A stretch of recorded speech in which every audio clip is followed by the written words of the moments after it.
علیکم ورحمۃ اللہ وبرکاتہ.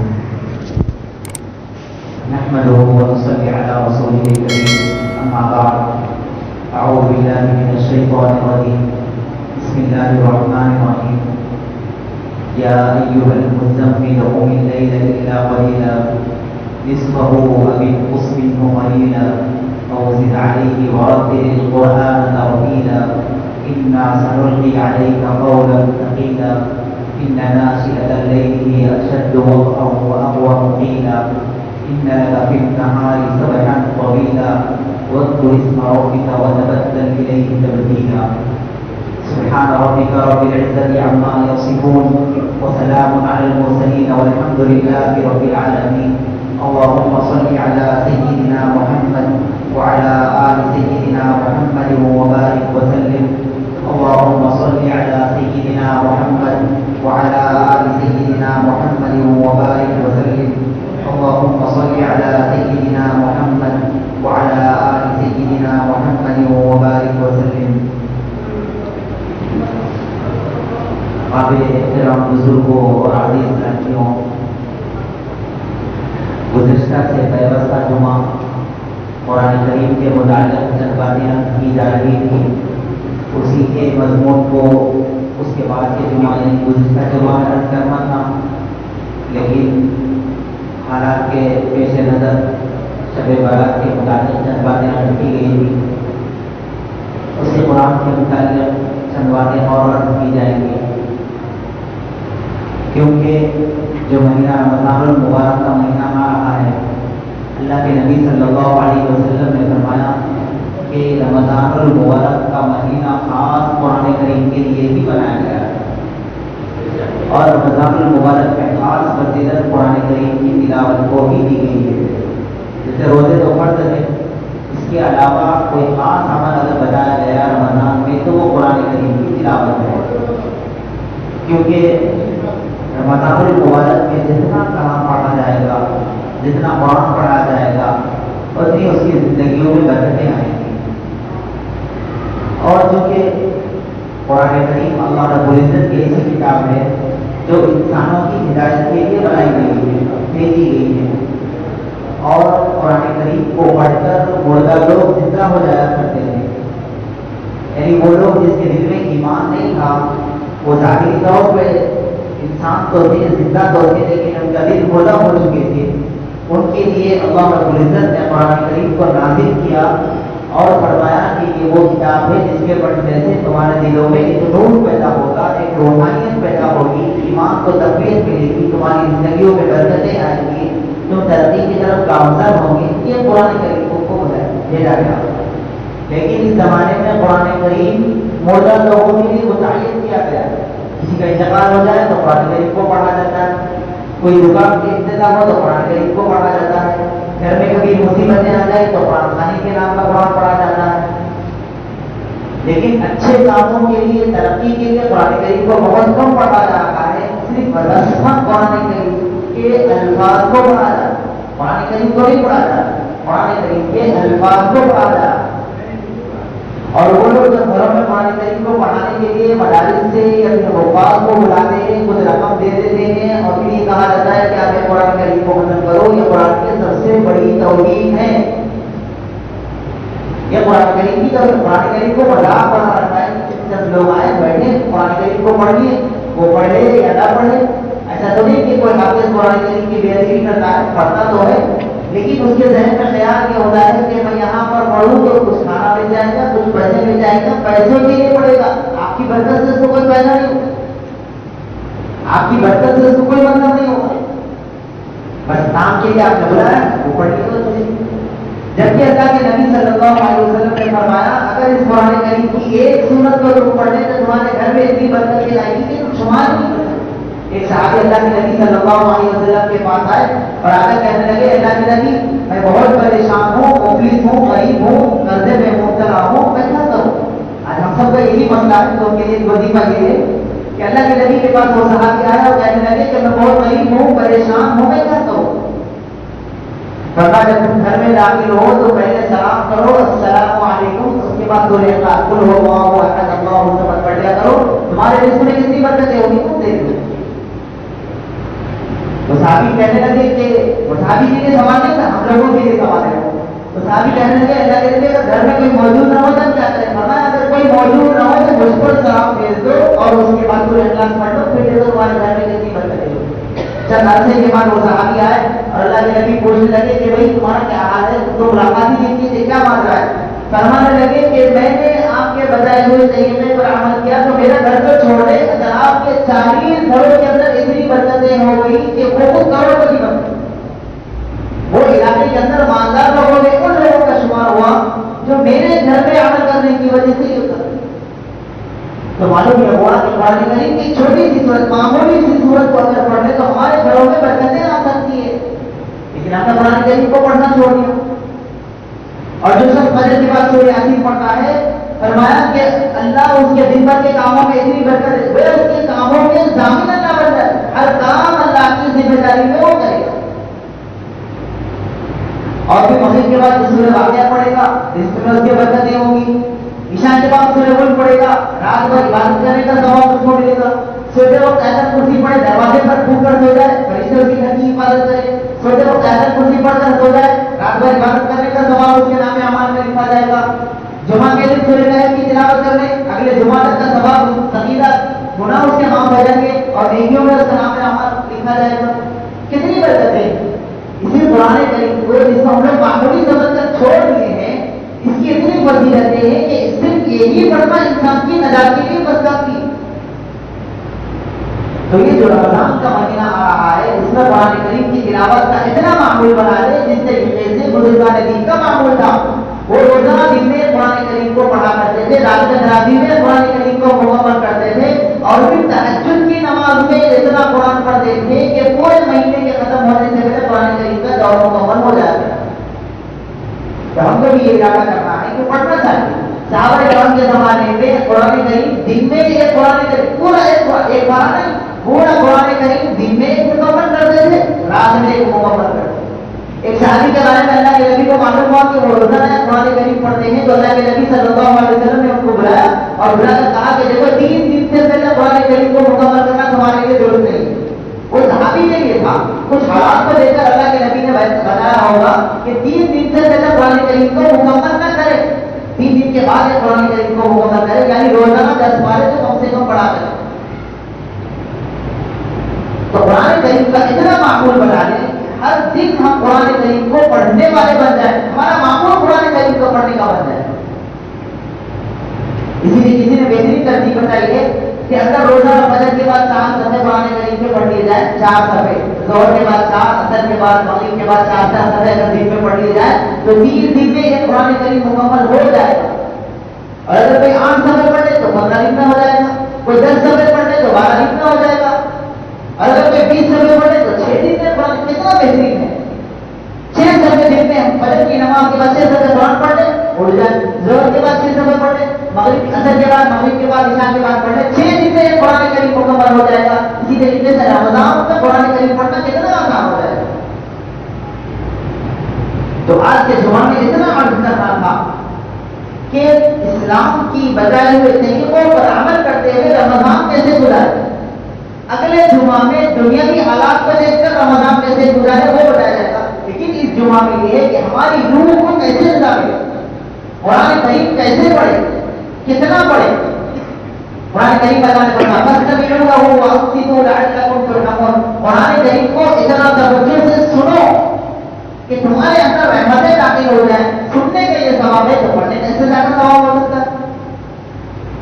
اور یہ غلط بات ہے کہ رمضان میں ہی قرآن کو پڑھنا ہے. قرآن تو ہر دن پڑھنا ہے، لیکن ہمارا معمول یہ کہ رمضان میں ہی قرآن کو پڑھتے. اب تو اللہ کے فضل سے ملک کے حالات ایسے ہیں، حکومت ایسی ہے، رمضان میں قرآن پڑھنے کی چھٹی دیتی ہے کہ اب تو قرآن کریم پہلے پڑھتے تھے رمضان میں اور تراویح میں سنتے تھے، اب تو سننا بھی نہیں، پڑھنا بھی نہیں، گھروں میں بیٹھے رہو. تو ہمارا یہ معقول ایسے موقع پر یہ ہونا چاہیے کہ اب تو تراویح مسجدوں میں ہوگی یا نہیں ہوگی نہیں معلوم ہے. اگر نہ ہوئی تو گھروں میں یہ سوچیں کہ کوئی وقت نہیں بچائے، عشاء کی نماز کے بعد رکعت باندھے اور پھر تہجد کی نماز میں جتنا قرآن پڑھتے جائے، جتنا قرآن کریم اللہ رب العزت نے فرمایا کہ قرآن کریم کو رات کے اندھیرے میں زیادہ پڑھو. آج کل وہ لوگ جو صرف حدیث کو ماننے والے لوگ ہیں نا, بعض لوگ جو صرف حدیث کو مانتے ہیں, قرآن کو نہیں مانتے, قرآن کو مانتے نہیں, کسی اور کو نہیں مانتے, جو اپنے آپ کو, میں نام نہیں لینا چاہتا, آپ لوگ سمجھ جائیں گے کہ میں حدیث کے متعلق عرض کر رہا ہوں. یہ کہیں گے کہ میں قرآن کریم میں 20 رکعت تراویح پڑھنا کہاں لکھا ہوا ہے؟ وہ مجھ سے پوچھے, میں بتاؤں گا 20 رکعت کہاں پڑھنا ہے. بحث ان لوگوں سے ہوتی ہے جس کو معلوم ہی نہیں ہوتا. ان لوگوں سے بحث کرو جس کو معلوم ہے. خیر, عرض کرنا یہ ہے کہ اللہ رب العزت نے فرمایا کہ رات میں عبادت زیادہ کرو. اگر اللہ نہ فرماتے تو قرآن کریم میں سورہ مزمل نازل نہیں ہوتی. اللہ نے کیا فرمایا, یا ایھا المزمل, اے کمبل اوڑھنے والے, قم اللیل الا قلیلا, رات کے اندھیرے میں کھڑے ہو جاؤ اور اللہ کی عبادت کرو. کتنا کرو, کتنی عبادت کرو؟ نصفہ او انقص منہ قلیلا, اتنا کرو کہ آدھی رات آپ سو جائے اور آدھی رات عبادت کرے. آگے کا کرو لوگوں کو, ایسا نہیں کہ آدھی رات عبادت کرنے. آپ لوگ ادھر دیکھو, میں اچھا خوبصورت نظر نہیں آؤں گا, کوئی برتن ہو گیا مجھ سے. نصفہ او انقص منہ قلیلا, آدھی رات عبادت کرو اور آدھی رات آرام کر لو, آدھا کر لو. ایسا نہیں کہ ساری رات روز جاگتے جائیں گے اور پھر آخر میں بیمار پڑ جائیں گے, اور ایسا نہیں کہ ساری زندگی سوتے جائے. آدھا یہ کر لو, آدھا وہ کرو. اور پھر کیا کرو, رات میں جاگی کیا کرو, اوزد علیہ ورتل القرآن ترتیلا, قرآن کو ایسے انداز میں پڑھو کہ گویا یوں سمجھو کہ ہم قرآن اللہ کو سنا رہے ہیں. اور اللہ نے کیا فرمایا, جو بندہ قرآن کریم پڑھتا ہے اس کے کلام کو سننے کے لیے فرشتے پورے علاقے کے اکٹھا ہو کر اس آدمی کے پاس آ جاتے ہیں جو قرآن کی تلاوت کرتا ہے, اور اس کے اوپر لوگ قریب آتے ہیں, بھائی یہ قرآن پڑھ رہا ہے, ایک دوسرے کے اندر جھگڑتے ہیں اور اتنے فرشتے آ جاتے ہیں کہ اس بندے سے اوپر جمع ہوتے آسمان تک فرشتے پہنچ جاتے ہیں. اتنے فرشتے آتے ہیں اس بندے کے ہونٹوں کو بوجھا دینے کے لیے جو قرآن پڑھتا ہے. مدینہ منورہ میں ایک امام تھے, امام عاصم رحمۃ اللہ علیہ. وہ مدینہ میں قرآن کریم پڑھایا کرتے تھے. ان کے منہ سے خوشبو آیا کرتی تھی. طلبا پوچھتے تھے کہ حضرت آپ کیا چیز استعمال کرتے ہیں کہ آپ کے منہ سے خوشبو آ رہی ہے؟ انہوں نے کہا کہ نہیں, کوئی چیز استعمال نہیں کرتے. بچے کی زندگی ہوتی ہے, پوچھنے لگے کہ نہیں آپ بتائیں کہ آپ کیا استعمال کرتے ہیں. انہوں نے کہا کہ ایک مرتبہ میں نے خواب میں اللہ کے نبی صلی اللہ علیہ وسلم کو دیکھا تو اللہ کے نبی کہنے لگے, اے عاصم تم میرے بندوں کو کلام پڑھا کر سناتے ہو, پڑھ کر سناتے ہو, آؤ میں تمہارے ہونٹوں کو بوسا لوں. جب سے میرے ہونٹوں کو اللہ کے نبی نے بوسا لیا آج تک میرے منہ سے خوشبو آتی. تو فرشتے اس بندے کے ہونٹوں کو بوسا لیتے جو قرآن پڑھتے. ایک صحابی کہنے لگے, میں گھر میں بیٹھ کر قرآن پڑھ رہا تھا, میرا بچہ قریب میں سو رہا تھا, اس کے قریب میں گھوڑا بھی بنا ہوا تھا. میں قرآن پڑھتا ہوں تو گھوڑا ناچنے لگتا ہے, میں اور زور سے پڑھتا ہوں تو وہ اور تیز ناچتا ہے, میں جتنا زور سے پڑھوں گھوڑا اتنی تیزی سے اور ناچتا ہے. میں نے کہا کہ میرا قرآن پڑھنے کی وجہ سے گھوڑا ناچ رہا ہے, میں قرآن کو بند کر دوں, اور میں بند کر کے رکھ دیا. وہ آئے اللہ کے نبی کے پاس, قصت سنائے تو اللہ کے نبی صلی اللہ علیہ وسلم نے فرمایا تمہارے کلام کو سننے کے لیے آسمان سے فرشتے آئے تھے, ان کو ٹھہرنے کے لیے جگہ نہیں تھی تو گھوڑا پریشان تھا کہ میں کہاں پر ٹھہروں. اگر تم اسی رات قرآن کریم کو پڑھتے جاتے تھے تو اتنے فرشتے آ جاتے کہ تمہارے پورے علاقے میں فرشتوں کو ٹھہرنے کی جگہ نہیں. تو فرشتے قرآن کریم کو سننے کے لیے آتے ہیں اس بندے کی جو قرآن کو پڑھتا ہے, اس کے ہونٹوں کو بوسا دیتے. کیوں نہ ہم کلام کو پڑھیں اور سنیں. وَرَتِّلِ الْقُرْآنَ تَرْتِيلًا إِنَّا سَنُلْقِي عَلَيْكَ قَوْلًا ثَقِيلًا إِنَّ نَاشِئَةَ اللَّيْلِ هِيَ أَشَدُّ وَطْئًا وَأَقْوَمُ قِيلًا إِنَّ لَكَ فِي النَّهَارِ سَبْحًا طَوِيلًا. سبحًا طویلا, اس آیت کی تفسیر میں علماء فرماتے ہیں کہ قرآن کو ایسے پڑھے جیسے تیرنے والا تیرتا ہے. کیا مطلب ہے, قرآن کریم کو ایسے پڑھے جیسے تیرنے والا تیرتا ہے. بھائی تیرنے والے کی الگ مثال ہے, وہ تو سوئمنگ پول میں تالاب میں نہر میں تیرتا ہے, یہ پڑھنے والا مسجد میں بیٹھ کے پڑھتا ہے. ان دونوں میں کیا کنیکشن ہے؟ علماء فرماتے ہیں کہ اگر آدمی پیدل چلے, راستے میں تھک جائے تو وہ کہیں بیٹھ سکتا ہے. گاڑی چلائے, کار چلاتے ہوئے جائے, اس کو اگر نیند آ جائے, گاڑی کہیں پارک کر دے, وہ تھوڑی دیر کے لیے سو جا سکتا ہے. لیکن اگر کوئی نہر میں تیرنے والا بندہ ہے تو تھوڑی دیر رکنے کا موقع ملتا ہے. وہ کہے کہ میں تھوڑی دیر تک گیا ہوں, ہاتھ کو چھوڑ دے, ہاتھ نہیں پاؤں گا, تو کیا ہوگا؟ انا للہ پڑھنا پڑے گا اس کے لیے. اس کے علاوہ تو کوئی اور راستہ نہیں ہوگا. ماشاءاللہ سبحان اللہ تو نہیں کہا جا سکتا, انا للہ پڑھنا ہوتا ہے. تو یہ تو ڈوب گیا. فرمایا نہر میں تیرنے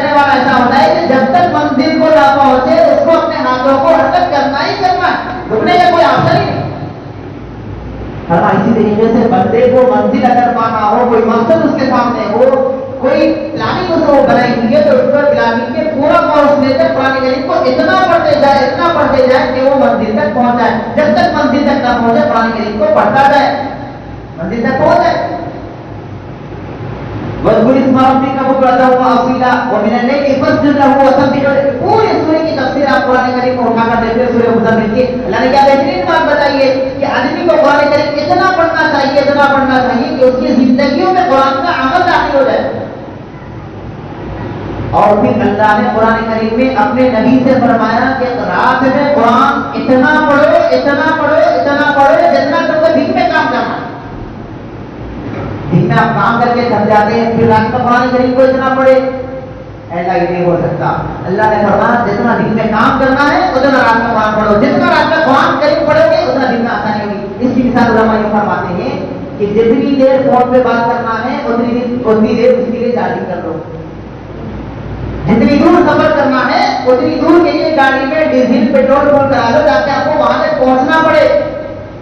منزل تک پہنچنے کے لیے گاڑی سبب ہے تو پیٹرول بھی اس کا ذریعہ ہے. جب تک پیٹرول فل نہ ہوگا آپ منزل تک نہیں پہنچ سکتے. اسی طریقے سے دن میں کوئی کام آپ کر رہے ہو تو رات میں اتنی عبادت کرو, اتنا قرآن پڑھو کہ دن میں تمہارے کام حل ہو جائے. یہ اثر ہوتا ہے. تو کہنے کا مطلب یہ ہے کہ اللہ کے نبی صلی اللہ علیہ وسلم نے زندگی کا معمول بنایا تھا قرآن کریم کو اتنا پڑھا. اور اللہ نے قرآن کریم کو بندوں کے لیے خاص اس لیے کیا ہے کہ فرشتے قرآن نہیں پڑھتا. فرشتے سوائے حضرت جبرائیل کے, وہ بھی اللہ کے نبی صلی اللہ علیہ وسلم کے صدقے طفیل میں حضرت جبرائیل کو یہ اعزاز ملا کہ وہ کلام لے آتے تھے تو ساتھ میں وہ بھی پڑھ لیا کرتے تھے. ورنہ کسی فرشتے کو اعزاز نہیں ملا جو اعزاز ہم مسلمانوں کو ملا ہے, ہم اشرف الخلق کو ملا.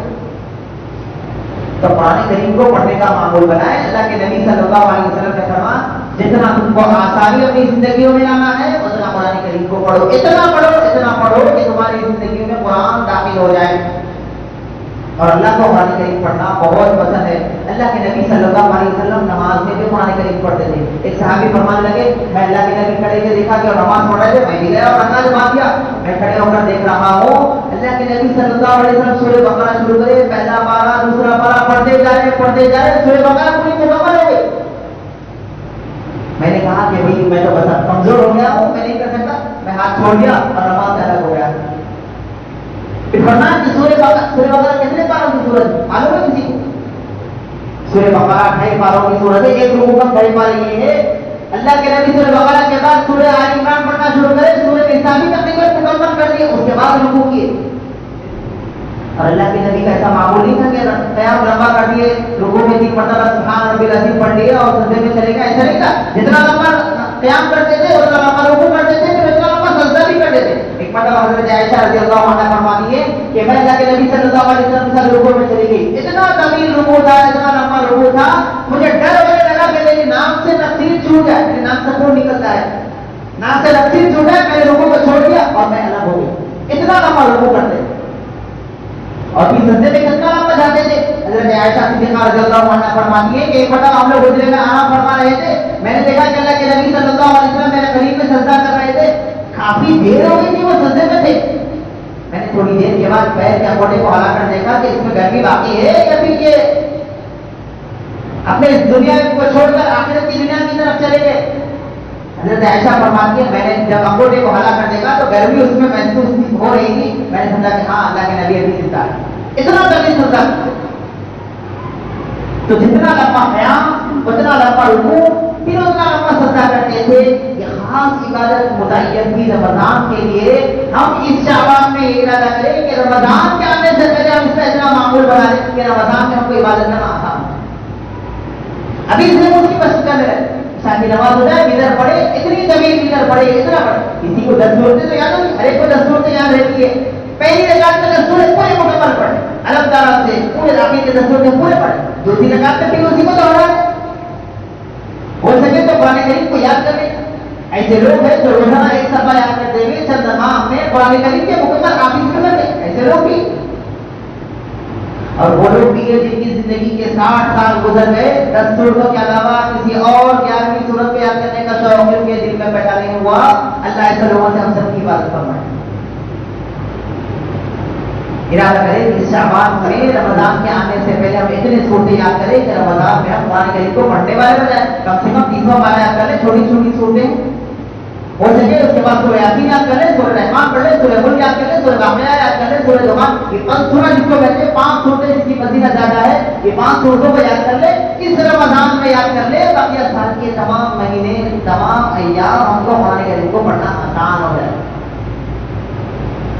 جمعہ میں بس اتنا عرض کرنا تھا کہ قرآن کریم کی اہمیت کو سمجھیں. اب